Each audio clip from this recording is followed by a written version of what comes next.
Welcome everybody to another day in the life review. Today we have the iPhone 16e and we're going to be testing everything about this phone. We're going to be testing the battery for one. Apple's had some wild claims about this battery, about it being some of the best battery on any iPhone right now. The cameras, we're going to be testing the display, performance, absolutely everything.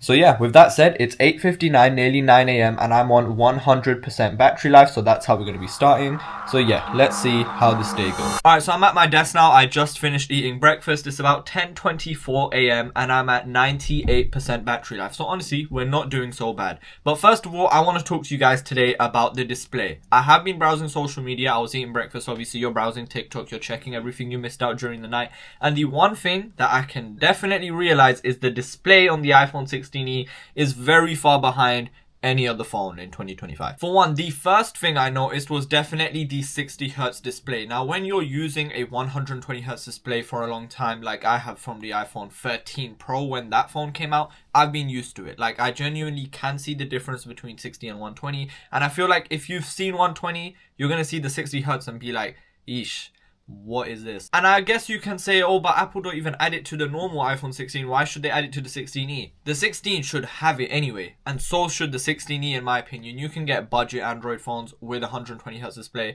The 60Hz display on this phone just really makes it feel far behind, especially for a brand new phone in 2025. Other things like the notch, I couldn't really care. The notch isn't really that deep in my opinion. I have the dynamic island on the 16 Pro, which I switched from, and I don't really care. Brightness also, we're gonna have to check outside. I haven't gone outside yet, but so far inside I have been using max brightness because it is a pretty bright sunny day, as you can probably tell, and it's been alright. But again, the main problem with the iPhone 16e is the fact that 60Hz in 2025 for a brand new phone is just not acceptable. We'll have to see what they do with the next iteration of this. I just want to let anybody know, if you're in exam season right now and you need to revise and you feel like you're not gonna get there, just pick up a book, bro. Just revise. Don't worry, you'll be good. Alright, I just came from somewhere. Let's do a quick battery update. It's 2:10 p.m. and I'm at 85% battery.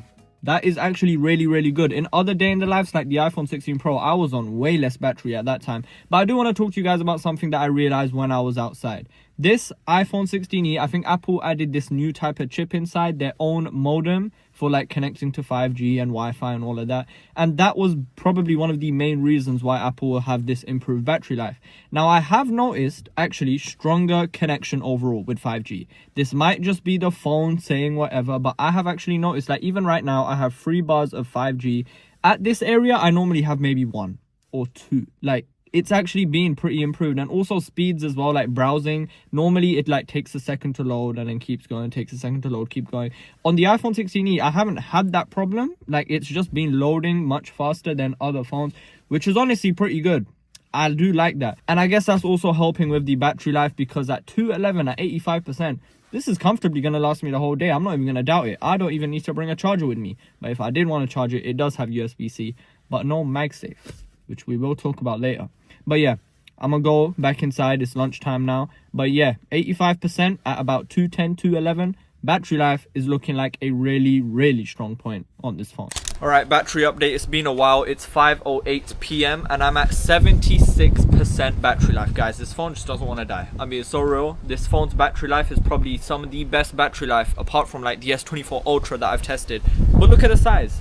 But speaking about the size, we should probably talk about the design of this phone, which is probably a little bit controversial in the scheme of things. First of all, the back, honestly, I don't really think it looks that bad. I got the black color because I have an iPhone 16 in white, which I'm going to compare to later. Make sure to subscribe so you don't miss out on that video. But yeah, I've got the black color, and honestly, I don't think it looks bad. Yes, it has one camera at the back, but I think it looks minimal. And the frosted glass, oh, it is glass at least, it's not plastic. They didn't cheap out too much. But yeah, overall the silhouette does kind of look like an iPhone SE, just modernized, like with the squared off edges and everything. Obviously, honestly, doesn't look that bad. But yeah, it is a little bit slippery though, so if you aren't using it with a case, be careful. Now moving to the front, I've already talked about the display, but now that I'm outside, I can talk to you about the brightness and everything. Honestly, you can afford to keep it at max brightness because the battery life is just that good. However, I don't know why I really said however to. But yeah, overall display, I mean, it does have pretty thick bezels as well. It does have the notch. It does look really outdated, I guess, compared to the newer scheme of iPhones with the dynamic island and thinner bezels. But yeah, the 60Hz and the brightness isn't that good, and just the bezels, it looks old. Is it functional? Yes. But is it old and out of date by years? Also yes.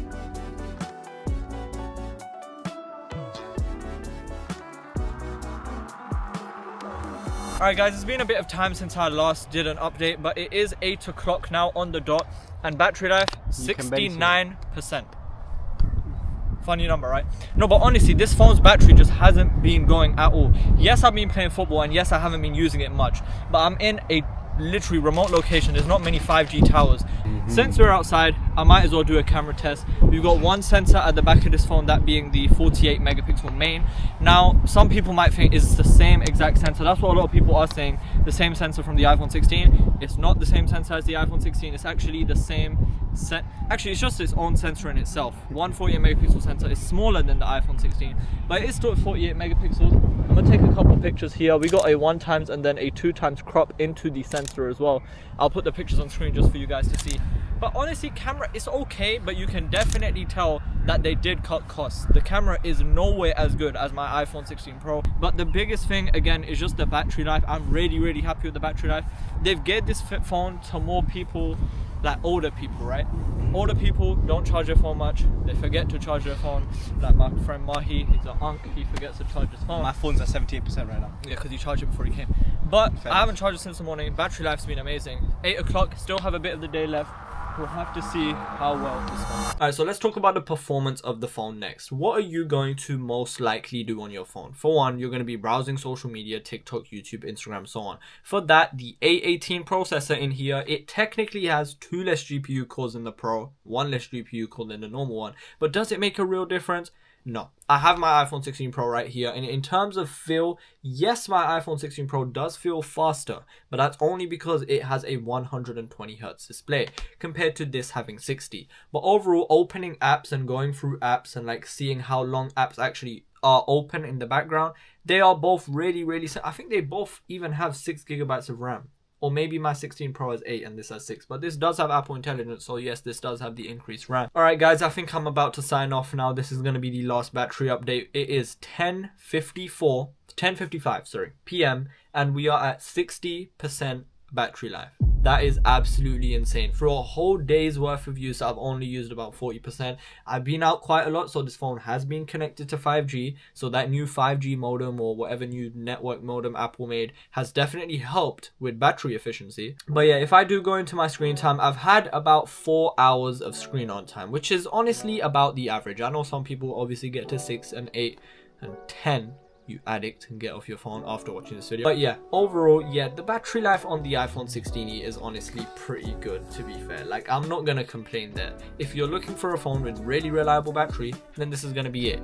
It doesn't have MagSafe, which is a bit of an L, I guess, in terms of battery, but you can just buy the Apple official case for £50. If it was £100 less, it would be much easier to recommend. But they've put me in a place where like it's a good phone, but then it's a bit more expensive. You can get other options. It's tough. But overall, the phone has been a good phone to use. Is it better than my iPhone 16 Pro? It's similar to use. It's not much different to use. But yeah, I can't recommend it only because there are just so many other better options compared to the iPhone 16. Thank you guys for watching, and I'll see you guys in the next day in the life review. Peace.